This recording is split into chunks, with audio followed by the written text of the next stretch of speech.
Salam əziz qardaşlar, əziz izləyicilər. Xoş gördük hər birinizi.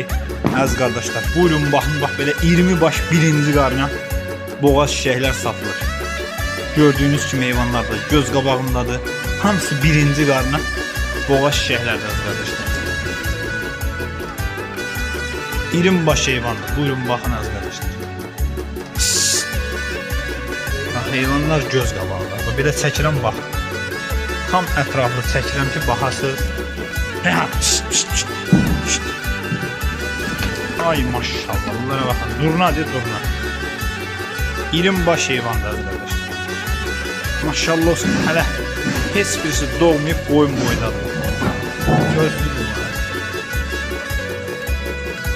Kim istəsə əlaqə saxlaya bilər. Bax, yelinə bax. Yelinə bax. İçində yelniyənlər də var.